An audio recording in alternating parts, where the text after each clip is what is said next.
Hi, Marcos. How are you? I'm good, man. I'm good. So, I mean, in life, I was wondering in life, there is nowhere that you can accept the rhythm.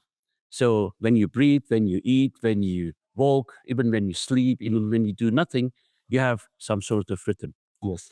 And is that the reason why people, especially, have this constant interest in rhythm?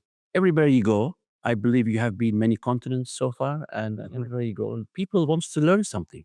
What is the reason for this constant interest? What do you think?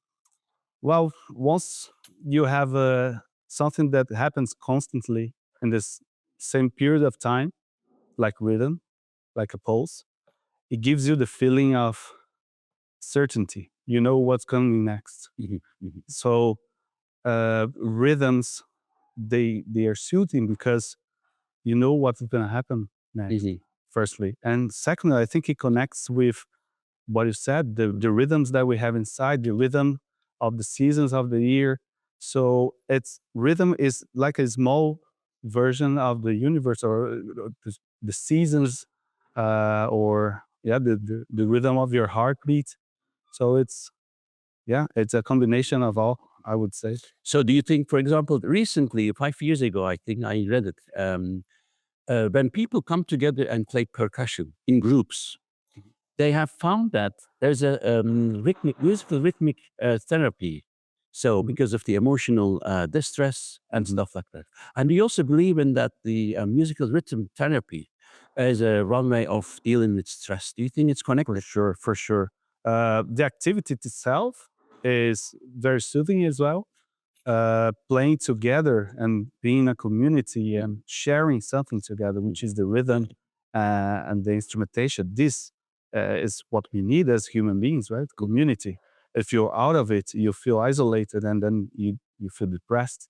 Playing rhythms, playing music together is one of the greatest activities to de-stress. Mhm. Another question, I'm really interested in the educational part of the stuff, especially when it comes to percussion. Sure. Do you think it's trainable? Do you think people get, in terms of rhythm, more and more accurate when they get education? For sure. Yeah.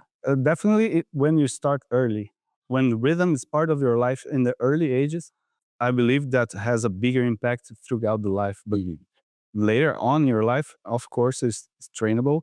Some people have it more easily Mhm. because of traditions or the amount of music they're exposed when they're kids, but it's definitely trainable throughout the years. Mhm. So I have lots of questions from elderly people, especially they always say, look, I have never touched any kind of percussion, any Mhm. kind of drums in my life for more than 50 years. And do you think I can start and do something?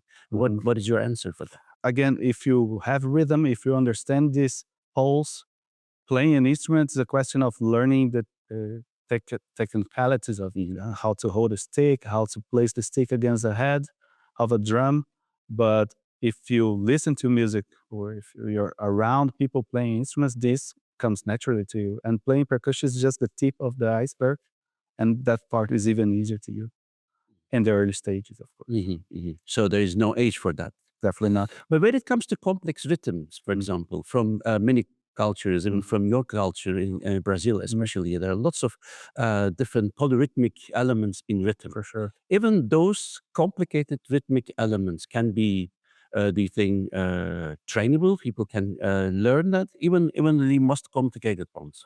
Or do you think it's also related to some kind of rhythmic sensation, if there is some such thing? For sure, the first thing you have to understand is hold the pulse and play some subdivisions over that. But depending on the person, how much the person exposed to these polyrhythms, how familiar this sounds to them, and of course, it involves some practicing, can be also achieved Mhm, with training. mhm. That involves more training. But firstly, holding a pulse and understanding how to play subdivisions on top of it, that will be the first step for Mhm, that. mhm. Complexity comes uh, with time. And also, I was wondering, do you enjoy doing these workshops with people, and how do you feel?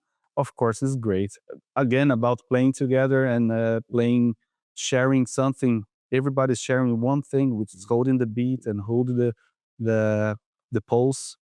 This community community feeling is great. I love it, especially with the early ages and seeing their eyes. Wow, what can we do together if everybody respects the pulse and volumes and how to place my instrument in this big context? All these skills I really love to explore with everybody. I was reading about the ADHD problem, the attention deficit Mm. problem with the kids, and they say drums and rhythm might be helpful for the kids. Mhm. So, related to that, what is the age, the best age to you to start drumming or learning to play? Look, it can vary between teacher to teacher. I speak for myself that I handle better when they are 8 years old towards 9 years old. From 8 to 9. From 8 to 9. For sure, they can start earlier. You have drummers in America that start at 2 years old.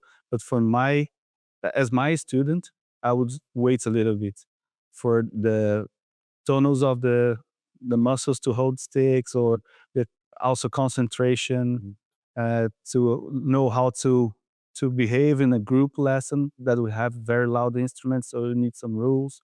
But for sure, some people can start early into that. Mhm. I'm just speaking on my lessons, for my case.